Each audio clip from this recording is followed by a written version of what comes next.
Numa redação, a gente se concentra em fatos ou em argumentos? E o que é exatamente um argumento? E quando um fato pode vir a ser um argumento? Vamos falar de tudo isso hoje, agora, mas depois da vinheta.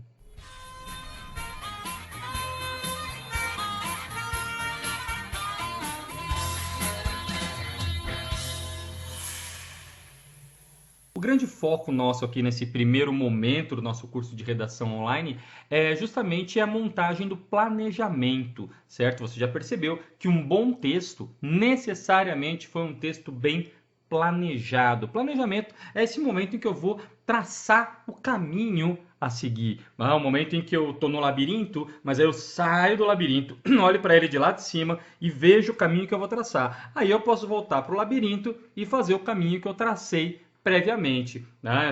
Você vai para algum lugar, você olha lá pelo Google Maps primeiro, que você vê de cima, né? Na hora que você está no meio da rua, você não tem a noção do todo. Então você só vai seguir o que você planejou previamente. Assim como na escrita. A hora que eu começo a escrever, se eu não sei já o caminho que eu vou fazer para chegar lá no final, cara, eu vou fazendo tudo disparatado e nada vai dando certo. Então, esse momento do planejamento é o grande responsável pelo sucesso do nosso texto. Beleza? Bom, e para isso falamos muito já a respeito da tese e dos tópicos frasais. Agora, é muito comum, na hora de pensar no tópico frasal, o cara se focar num fato, sem se preocupar se esse fato vai ser um argumento para quê? E qual é exatamente a diferença entre simplesmente jogar um fato e acaba ficando um parágrafo, como a gente diz, um parágrafo expositivo, em que eu tenho um fato lá, tá, e daí? O que eu faço com ele? Né? E qual a diferença entre jogar um fato e usar esse fato como um argumento para algo? Cara, a ideia por trás dele, o motivo pelo qual você está usando aquele fato, aí entra o planejamento. Só para você entender bem como é isso e ficar mais clara para você essa diferença e essa aplicação. Imagine que um prefeito de uma determinada cidade gastou R$ 1 milhão em lixeiras no parque da cidade.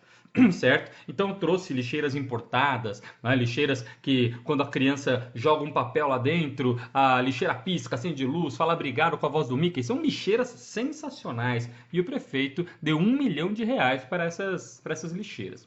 Aí eu estou falando aqui com você sobre desigualdade social. Estou falando que as crianças na cidade estão sem transporte escolar, estão sem uniforme escolar, muitas, aliás, vão para a escola sem nem tomar café da manhã. Falo da quantidade de moradores de rua na cidade, muitos inclusive dormindo nos bancos do próprio parque. Enquanto isso, um prefeito com R$ 1 milhão dá em lixeiras novas que falam obrigado com a voz do Mickey. Beleza, guarda. Agora imagine um outro contexto. Imagine que estejamos falando aqui sobre proteção ambiental e seja um simpósio sobre proteção ambiental, esteja falando dos problemas ambientais da cidade e falando até que o grande problema do prejuízo ambiental atual é que as pessoas não têm consciência da função delas, da função de cada uma nessa preservação do ambiente. E isso vem desde criança. Desde criança a pessoa não é habituada a cuidar do espaço em que vive, não é habituada a jogar um papel no lixo. As pessoas jogam papel no chão, pela janela do carro, bituca no carro, por fora, joga, enfim, no parque e tal. E isso acaba prejudicando muito, daí esses papéis e tal, fazem alagamentos, enfim. Estou te mostrando todo esse processo, né, de cada um que tem que jogar papel no lixo e tal, todo mundo que joga porcaria no chão e prejudica o meio ambiente. E isso deve ser criado, essa consciência ambiental deve ser criada desde criança. E a criança vai gerar um adulto ambientalmente responsável. E pensando nisso, e para criar uma consciência ambiental na criança, desde a primeira infância, a prefeitura investiu R$ 1 milhão em lixeiras novas para o parque da cidade. São lixeiras empolgantes, são lixeiras em que a criança vai jogar o papel e ela vai piscar e vai falar obrigado com a voz do Mickey para estimular a criança ao hábito de jogar o papel no lixo. E não só isso, até de quando vir algum papel jogado ali pelo chão, já vai querer pegar e ajudar para ver a lixeira piscando de novo. Então, o prefeito, para criar essa consciência ambiental, pensando em criar adultos socialmente responsáveis, investiu R$ 1 milhão em lixeiras para o parque da cidade. Olha que maravilha, que preocupação. Aí eu te pergunto, o fato de, neutro, o fato de ter o gasto de R$ 1 milhão em lixeiras para o parque da cidade, em si, é passado na argumentação como positivo ou como negativo? Se isso vai convencer ou não, aí são outros 500. Mas ele é passado como positivo ou como negativo? Percebe? O mesmo fato, ele vai ter, num contexto, um viés completamente negativo. Em outro contexto, um viés completamente positivo. O fato em si é neutro, ele não é bom nem ruim, certo? Então, o que vai transformar o fato em um argumento válido na minha dissertação é justamente o que eu estou fazendo com ele. Então, se a gente pegar lá no dicionário de filosofia de Nicola Abagnano, não sei se é Abagnano, Abagnano, enfim, não falo muito bem italiano, aliás, não falo nada de italiano, mas ele diz assim: argumento é qualquer razão, prova, demonstração, indício, motivo capaz de captar o assentimento e de induzir a persuasão ou a convicção.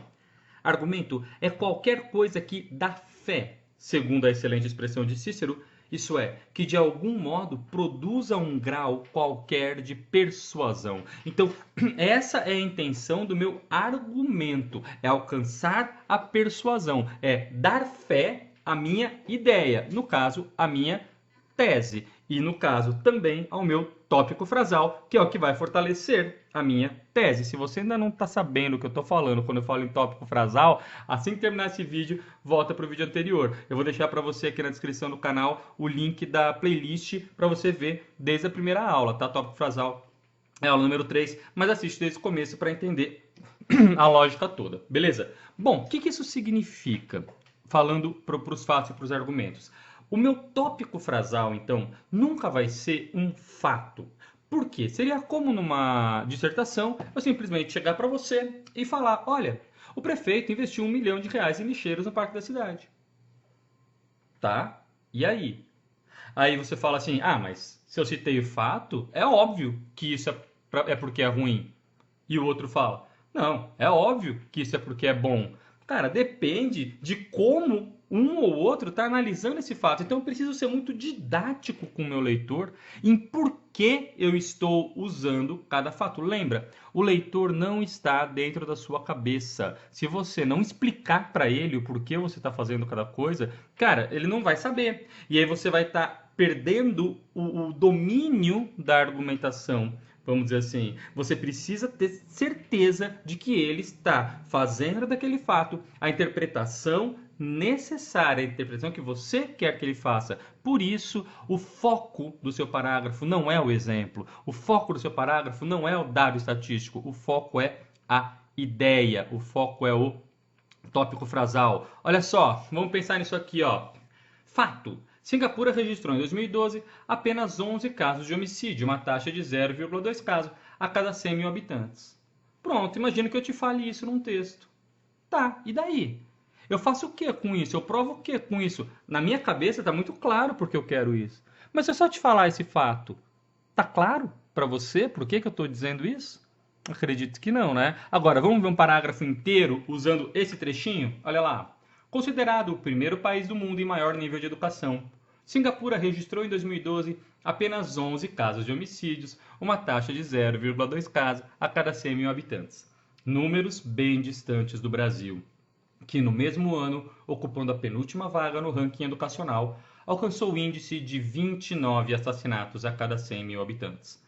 A análise desses dados nos mostra a importante relação entre diminuição da criminalidade e investimentos em educação, área que deveria ser priorizada na divisão orçamentária do governo federal. Opa, então peraí. Então estamos aí em um texto falando sobre a relação, a importância de se investir em educação para diminuir criminalidade. O tópico frasal aí desse parágrafo é isso. É necessário investimento em educação. É investimento em educação para diminuir criminalidade, certo? Investir em educação. Para isso, usou uma comparação. Um país que investiu em educação e diminuir a criminalidade para comparar com o Brasil. Agora, veja, o foco não é, olha como eu sei o que aconteceu em Singapura. Não.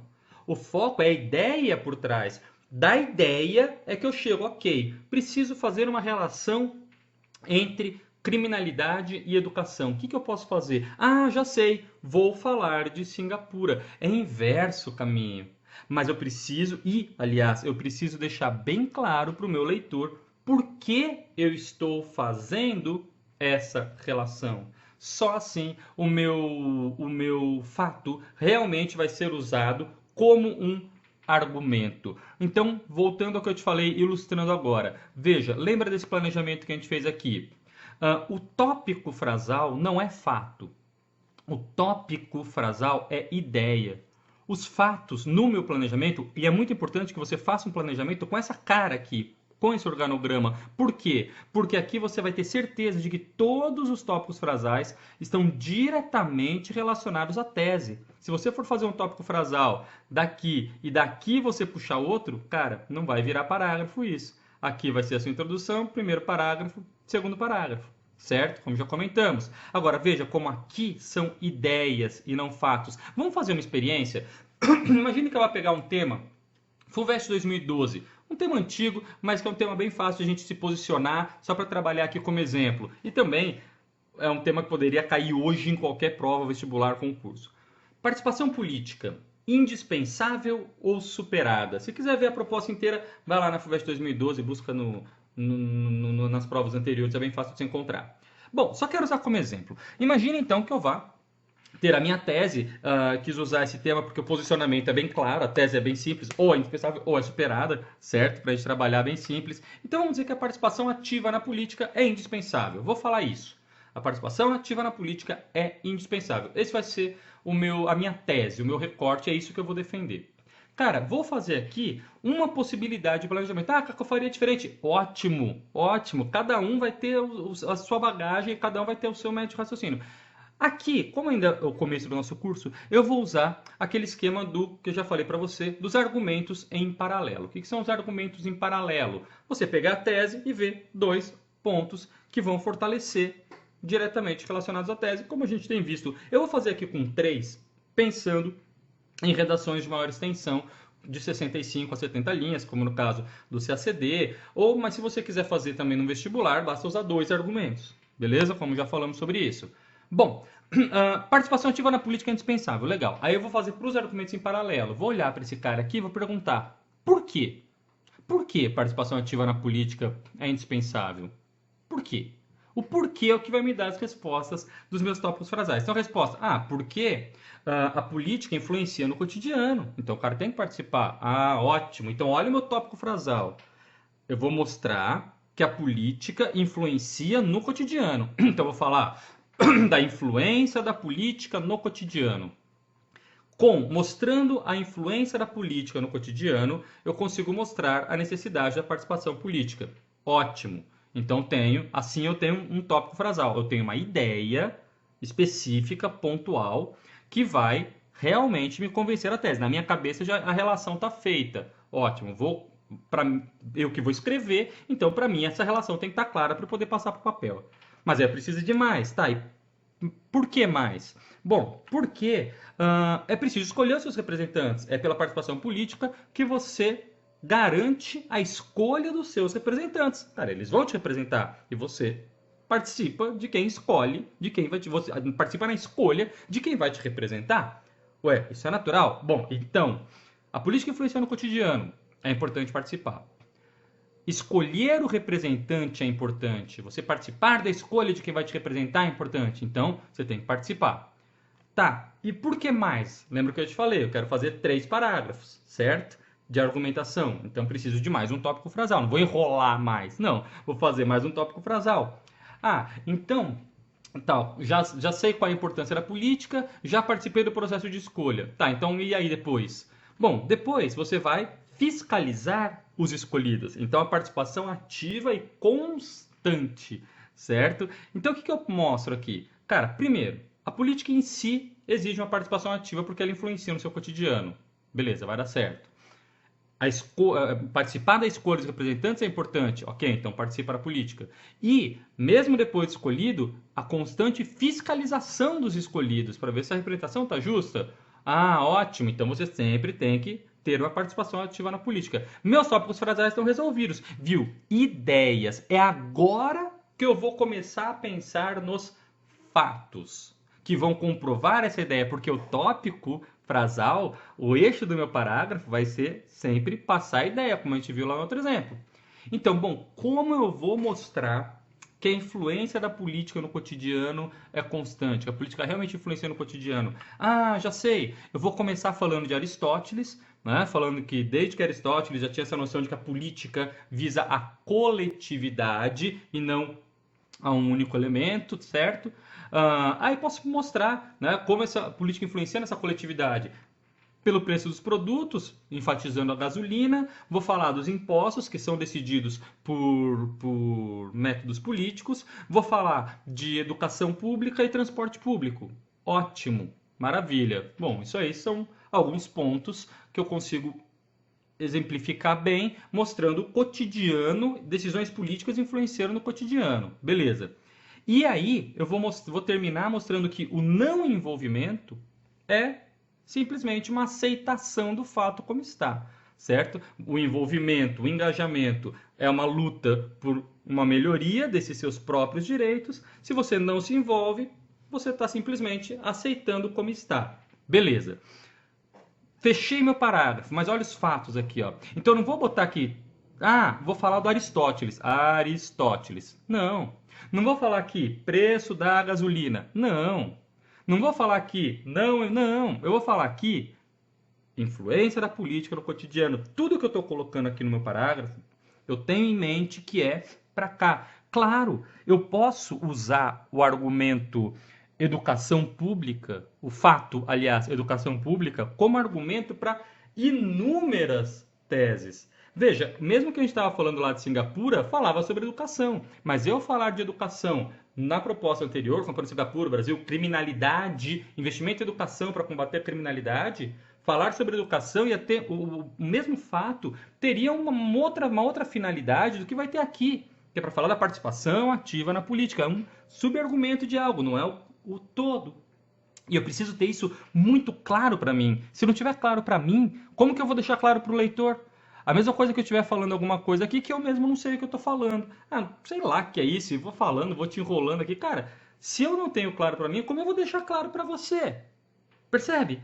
Bom, depois, como eu vou mostrar que a escolha, é importante participar da escolha dos seus representantes. Agora eu vou pensar nas palavras-chave, no que realmente vai aparecer aqui no meu texto.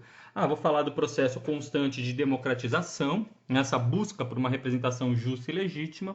Vou falar da importância de uma representação igualitária, garantia de direitos constitucionais a todos. E vou falar também que são esses representantes que vão, então, não só garantir a sua representação justa, como a garantia dos seus direitos, mas também eles vão participar da política externa, o comércio exterior, a mediação de conflitos internacionais envolvendo o seu país e tudo mais. Então, eles estão te representando para você como pessoa, para você como sociedade e para você como nação. Cara, olha a importância desses caras. Eles estão falando em seu nome. Ótimo. Então, olha a importância de você ter uma participação ativa. Na minha cabeça, eu estou pensando aqui, bom, tá tudo muito claro. Eu estou falando disso para chegar aqui. Cara, falar sobre comércio exterior, o fato em si, citar a importância do comércio exterior, cara, pode ser usado em inúmeras propostas, inúmeras teses, chegar à questão do comércio exterior. Agora, o viés que eu vou dar a isso, aí vai depender de como eu estou conduzindo a minha argumentação, por que eu estou usando, senão eu me perco aqui. Se eu colocasse aqui comércio exterior e eu ficava fazendo um parágrafo só sobre a importância do comércio exterior, cara, e daí? O que o comércio exterior tem a ver com a minha participação individual na política? Percebeu? Mas o tópico não é esse. Então, cuidado, porque senão a gente entra naquele campo do já que. Ah, já que eu falei disso, vou falar disso, já que eu falei disso, vou falar disso, já que eu falei disso, vou falar disso. E o cara se perde no próprio argumento e não tem o tópico frasal, não tem o eixo, porque focou no fato e não na ideia. Então não transformou esse fato num argumento, simplesmente me jogou um fato. Eu faço o que com isso? Bom, fiscalização dos escolhidos. Como eu vou mostrar a importância da participação ativa na política? Mostrando que mesmo depois de eleito, tudo vai ser fiscalizado, tem que continuar essa fiscalização. Então vou começar dizendo que o voto não é uma aceitação incondicional. Maravilha, voto não é uma aceitação incondicional. Então não é porque você votou no cara que tudo que ele fizer você vai aceitar. Você vai sempre fiscalizar, você vai exigir, você vai querer essa representação, exigir a democratização. Legal? Então eu vou falar da importância do acompanhamento, da fiscalização, com a finalidade de evitar abusos de poder, favorecimento próprio e nepotismo. Então, o cara favorecer a si mesmo e somente os seus familiares e abuso de poder, enfim, não é porque eu votei no cara que eu vou deixar ele fazer o que ele quiser. Para isso, a participação ativa na política é indispensável. Cara, então olha só, tudo o que está aparecendo no meu planejamento é para convencer a tese, certo? Tudo chega aqui, mas eu não vou pensar direto daqui em fatos. Eu penso daqui, da minha tese, eu penso no tópico frasal. Eu resolvo o caminho argumentativo, eu resolvo no tópico frasal, certo? Os fatos, os exemplos, os argumentos de autoridade, as relações, as comparações, tudo que eu vou fazer, e depois, mais para frente, a gente vai ver caminhos para pensar em como encontrar esses pontos, mas tudo que eu vou fazer vai aparecer aqui, ó. É aqui que vai aparecer tudo isso, olha só. Deu para entender? Cara, agora eu te pergunto, mais uma vez, se você tivesse que simplesmente pegar esse texto, já com esse planejamento, e simplesmente escrever, ficaria talvez bem mais fácil do que se de repente eu tivesse uma folha em branco e falasse, cara, fala aí sobre participação na política. Pera, de onde eu saio? Só que aí você pega esse planejamento, eu falo, ó, transforma isso num texto, certo? Claro, você vai ter feito o seu, com as suas ideias, com a sua argumentação. Mas depois você pega isso, transforma isso num texto. Cara, agora é só escrever. Por isso que esse processo do planejamento é importantíssimo. Porque agora, na hora que eu for fazer o meu rascunho, eu só vou me preocupar com a palavra, só vou me preocupar com a composição, com construção de período, com coesão, coerência, enfim. E, tendo meu texto planejado, eu já tenho até uma coesão natural entre eles, porque eu já pensei nisso previamente. Então, daqui, participação ativa é indispensável, beleza? Chego, falo da importância do cotidiano, do Aristóteles, como isso já falava do todo chego ao nosso cotidiano, certo? Imposto, educação, transporte público, não se envolver é deixar a situação como está. Então o envolvimento é importante. Para isso, a escolha dos representantes é o primeiro passo desse envolvimento. E aí eu vou falar, a democratização, essa representação igualitária, direitos, influencia não só nessa representação, mas em você como indivíduo, como sociedade e como nação, certo? E mesmo após a escolha, a fiscalização constante é fundamental. Então, olha a coesão, né? Daqui sai para cá e mesmo após isso, a fiscalização constante é fundamental. Daí a necessária permanência ativa nessa participação política. Conclusão, a participação ativa na política é fundamental. A conclusão é óbvia, simples, direta, clara, natural. Lembra, na conclusão eu não vou dar fatos novos. Na conclusão eu só vou concluir, como o nome já diz. Beleza? E como eu conduzo a essa conclusão? Pensando sempre em ideias, ok? Então lembra sempre disso, cara. O fato é neutro. Eu transformo esse fato em argumento a partir do momento em que eu tenho uma ideia por trás desse fato. E todo fato pode ter um viés positivo ou um viés negativo. Não é porque na minha cabeça aquela relação está clara que o meu leitor vai fazer aquela relação. Então, o eixo, a ideia central do seu parágrafo é sempre o tópico frasal, a ideia por trás, e deixe sempre muito clara essa relação. Para deixar essa relação clara, a gente tem, claro, algumas ferramentas já na escrita. Uma delas é o chamado parágrafo padrão, que vai ser o nosso assunto do próximo vídeo. Já não se esquece de deixar o seu like aqui embaixo, deixe seu comentário e, claro, ativa as notificações aqui do canal para você poder receber o vídeo da semana que vem, saber no momento em que ele for lançado, beleza? Muito obrigado pela sua participação e atenção e te espero no próximo vídeo.